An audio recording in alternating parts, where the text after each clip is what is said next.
Milestone school and কলেজে বিমান দুর্ঘটনায় দগ্ধ রোগীদের ফিজিক্যাল ইনজুরির চিকিৎসার পাশাপাশি মানসিক চিকিৎসাও গুরুত্ব দেওয়া হচ্ছে বলে জানান জাতীয় বার্ন ও প্লাস্টিক সার্জারি ইনস্টিটিউটের পরিচালক অধ্যাপক ডক্টর নাসির উদ্দিন। এখন পর্যন্ত ৩ জন সংকটাপন্ন থাকলেও চলছে নিবিড় পর্যবেক্ষণ। মঙ্গলবার সংবাদ সম্মেলনে সব তথ্য জানান হাসপাতালের পরিচালক অধ্যাপক ডক্টর নাসির উদ্দিন। খালিদ ইবনে মিজানের রিপোর্ট।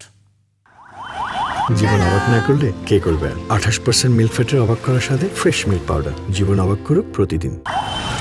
মাইলস্টোন স্কুল অ্যান্ড কলেজে প্রশিক্ষণ যুদ্ধবিমান বিধ্বস্তের ঘটনায় দগ্ধ রোগীদের চিকিৎসার সর্বশেষ পরিস্থিতি নিয়ে সংবাদ সম্মেলন। মঙ্গলবার দুপুরে সংবাদ সম্মেলনে কথা বলেন জাতীয় বার্ন ও প্লাস্টিক সার্জারি ইনস্টিটিউটের পরিচালক অধ্যাপক ডাক্তার নাসির উদ্দিন। আমাদের আইসিইউতে 3 জন আছে এবং একজনই শুধু ভেন্টিলেটরে, গতকাল যেটা ছিল একই। আমাদের মেল এইচডিইউতে 2 জন রোগী আছে, ফিমেল এইচডিইউতে আমাদের 5 জন রোগী আছে। আর পোস্ট অপারেটিভ ওয়ার্ডে আমাদের 4 জন রোগী এবং কেবিনে 19 জন। এর মধ্যে ক্রিটিক্যাল কন্ডিশনে আছে 3 জন এবং সিভিয়ার 8 জন আছে। ইনহেলেশন ইনজুরি 7 জন, 30%-এর বেশি বার্ন আছে 5 জন। আর সিভিয়ার থেকে কেউ ক্রিটিক্যালে যায় নাই এবং নতুন করে কেউ আইসিইউতে প্রবেশও করে নাই। স্বস্তির খবর যেটা আমাদের কোনো পেশেন্ট আমরা আর হারাই নাই। আর একই সঙ্গে আমাদের একজন রোগী একটু উন্নতির দিকে।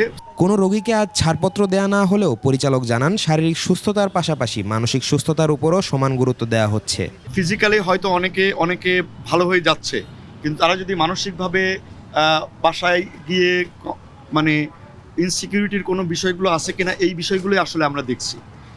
আমাদের দিক থেকে ইনজুরির দিক থেকে তাদের ফিজিক্যাল ইনজুরি কিন্তু ইমপ্রুভ করেছে আমি বলছি, কিন্তু ফিজিক্যাল ইনজুরির সঙ্গে মানসিক ইনজুরিটা কত লেভেলে আছে তার উপরে বেস করে কিন্তু আমরা সারা ডিসিশনগুলো নিব। এখন পর্যন্ত 34 জন মৃতের মধ্যে 18 জন বার্ন ইনস্টিটিউটে, সিএমএইচে 14 জন, ঢাকা মেডিকেল কলেজ হাসপাতালে 1 জন আর ইউনাইটেড হাসপাতালে 1 জন রয়েছেন। চলতি সপ্তাহে অনেকেই ছাড়পত্র নিয়ে বাসায় ফিরতে পারবে বলে জানান চিকিৎসকরা। আজকে আমরা মনে করেছি যে আরও 5 জন রোগী রেডি হয়ে যাচ্ছে, এটা পর্যায়ক্রমে হবে। খালিদ ইবনে মিজান, 21 টেলিভিশন, ঢাকা।